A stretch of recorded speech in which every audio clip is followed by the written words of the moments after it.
நம்ம லைஃப்பில் வந்து பார்த்திங்கன்னா சோஷியல் பேலன்ஸ் அப்படின்னு ஒன்று இருக்குது. ஸோ அப்பனா இருந்தாலும் சுப்பனாக இருந்தாலும் நம்ம நாட்டினுடைய போலீஸ் விதிமுறைகளுக்கு, அரசினுடைய விதிமுறைகளுக்கு நம்ம கட்டுப்படுத்த ஆகணும். நீங்கள் வந்து மினிஸ்டரோட மகனாக இருக்கலாம், இல்லை நீங்கள் பெரிய சென்ட்ரல் மினிஸ்டரோட மகனாகவே இருக்கலாம், இல்லை பெரிய தொழிலதிபரோட மகனாக இருக்கலாம், தொழிலதிபராக இருக்கலாம், பெரிய ரவுடியாக இருக்கலாம், யார் வேணாலும் இருக்கலாம். ஸோ எல்லாருமே வந்து பார்த்திங்கன்னா சட்டத்துக்கு கீழே ஒரே ஒரு ஆள் தான்.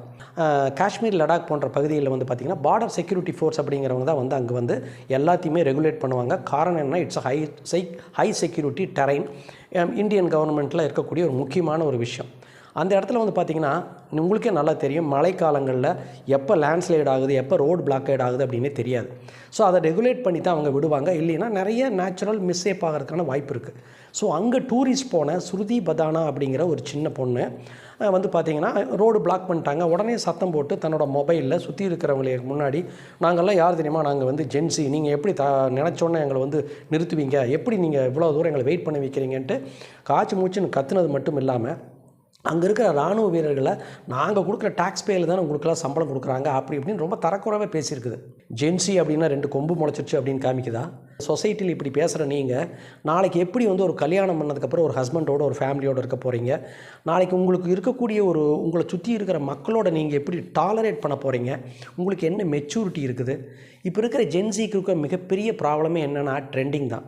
இந்த ட்ரெண்டிங்கில் வந்தது தான் இந்த காக்ரோச் ஜனதா பார்ட்டி. அதுவும் இந்த காக்ரோச் ஜனதா பார்ட்டி ஜந்தர் பண்ணதுக்கப்புறம் இவங்களுக்குலாம் ரொம்ப எக்ஸ்ட்ரா கொம்பு முடிச்சிருச்சு. ஸோ அதில் இருக்கிற லீடரு பிரைம் மினிஸ்டர் ரிசைன் பண்ணுங்கிறாரு, ஹோம் மினிஸ்டர் ரிசைன் பண்ணுங்கிறாரு. ரிசைன் பண்ணிட்டா அடுத்தது என்ன ஆகும்? அடுத்தது நம்ம நாடு என்ன ஆகும்? இப்போ வந்து இந்தியா வந்து என்ன மாதிரி நிலைமையில் போயிட்டுருக்குது அப்படிங்கிற ஜென்சி அப்படிங்கிற நீங்களே பிஇ பிடெக்கு என்னென்னமோ படித்த புத்திசாலிக்கு தானே உங்களுக்கு தெரியுமில்ல, what next after 2 days, what next after 1 week. இதெல்லாம் புரியாமல் சும்மா கத்தி பிரயோஜனமெல்லாம் ஒன்றும் இல்லை. மரியாதையாக இருந்து பழகிக்கங்க.